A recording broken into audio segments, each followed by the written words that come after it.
Remède maison pour le genou du coureur. Le genou du coureur est une lésion fréquente parmi les personnes qui pratiquent un sport qui implique de courir ou de sauter. Il est important d'intervenir à temps pour prévenir les complications. Est-il judicieux d'utiliser des remèdes maison?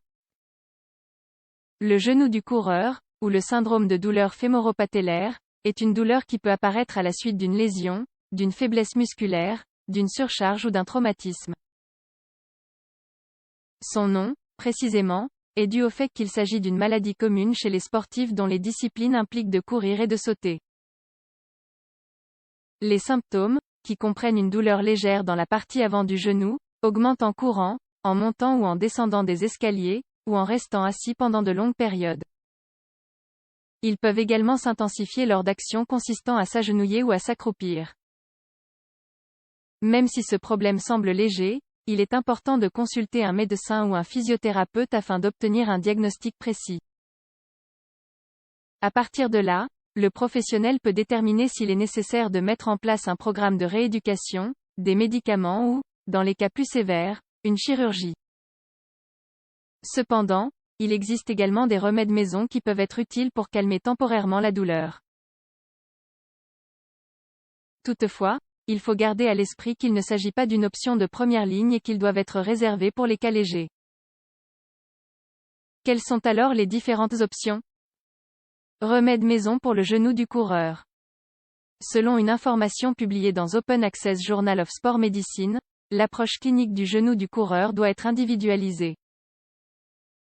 En effet, il s'agit d'une douleur multifactorielle. Par conséquent, avant d'essayer les remèdes maison, il est indispensable de recevoir une évaluation médicale.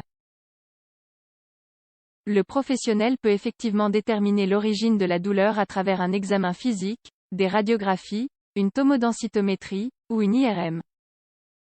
Une fois que la cause est déterminée, les traitements peuvent comprendre du repos, des séances de physiothérapie, l'ingestion d'analgésiques, des dispositifs d'immobilisation ou une intervention chirurgicale si les autres options ne donnent pas de résultat. Voyons maintenant quels sont les remèdes maison envisageables en cas de genou du coureur. Il faut tout d'abord se mettre au repos. Ou éviter toute activité qui implique un effort excessif. Application de froid. L'une des premières étapes pour apaiser la douleur causée par le genou du coureur consiste à essayer de diminuer l'inflammation. Pour cela, l'application locale de glace peut être utile. Soit en enveloppant des glaçons dans une serviette, soit en appliquant une poche de gel froid. Comme le suggère une revue systématique publiée dans Physical Therapy in Sport, la thérapie par le froid a un effet positif dans la diminution du gonflement du genou. Néanmoins, il faut davantage de preuves pour évaluer les effets dans le traitement du genou du coureur. Ce remède ne doit donc pas être la seule option de traitement. En outre, elle doit s'appliquer avec précaution car il est prouvé qu'elle pose des problèmes de sécurité dans certains cas. Comme par exemple des brûlures de peau, et une paralysie artificielle des nerfs qui traversent la zone traitée avec le froid. Ainsi, chaque fois que la glace est appliquée, elle doit être enveloppée ou placée dans un sac spécial puis utilisée sur de courtes périodes. En cas de réaction défavorable, il est préférable de stopper immédiatement le contact du froid. Racine de gingembre. Dans la médecine traditionnelle, la racine de gingembre est utilisée comme coadjuvant contre plusieurs types de maladies.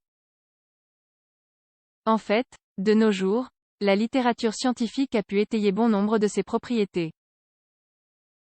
Une revue publiée dans The Journal of Strength and Conditioning Research suggère que ses propriétés anti-inflammatoires et analgésiques sont utiles pour apaiser la douleur des athlètes, avec des effets similaires aux médicaments anti-inflammatoires non stéroïdiens N, mais sans leurs effets secondaires. Ces propriétés peuvent être exploitées à travers leurs extraits naturels. Ils peuvent s'employer par voie topique, sous forme de pommade, ou alors par la consommation d'une infusion avec la racine. Pour cela, il suffit s'ajouter une cuillère à café de gingembre râpé dans une tasse d'eau chaude. Curcuma. Des épices telles que le curcuma peuvent également être utiles en cas de genou du coureur. Bien qu'il ne s'agisse pas d'un traitement de première ligne, sa consommation en tant que complément a des effets bénéfiques contre la douleur et l'inflammation. Une étude publiée dans European Journal of Applied Physiology a révélé que la curcumine, principal composant actif du curcuma, contribue à réduire la présence de substances chimiques inflammatoires connues sous le nom de cytokines. Grâce à cela, le curcuma serait efficace pour soulager les douleurs musculaires suite à un exercice intense. De même, la revue médicale Drug Design, Development and Therapy a rapporté que la curcumine a une activité anti-inflammatoire et aide à diminuer les douleurs articulaires, ce qui améliore la fonction physique et la qualité de vie. Par ailleurs, le curcuma peut être ajouté en petites quantités dans des soupes, des smoothies et autres recettes. Il est également disponible sous forme de capsules. Avant d'en consommer, il est conseillé de consulter un médecin, surtout dans le cas de femmes enceintes ou de maladies. Bien qu'une consommation modérée soit considérée comme sûre, elle peut être contre-indiquée pour certaines personnes. Que peut-on faire d'autre pour soulager le genou du coureur? En plus d'essayer les remèdes mentionnés, et de consulter un médecin, il existe d'autres soins qui peuvent également contribuer au soulagement du genou du coureur. Cela inclut d'adopter une alimentation saine, de limiter la consommation d'aliments inflammatoires, charcuterie, viande rouge, aliments transformés. Par ailleurs, rester hydraté et éviter les mauvaises habitudes telles que le tabagisme et la consommation d'alcool, est primordial. Enfin, même s'il est bon de se reposer dans un premier temps, il est ensuite judicieux de commencer la pratique d'une activité physique modérée. Pour une reprise en toute sécurité, il vaut mieux consulter un physiothérapeute et suivre ses recommandations. Si des signes de complications surviennent, il faut consulter le plus tôt possible un médecin.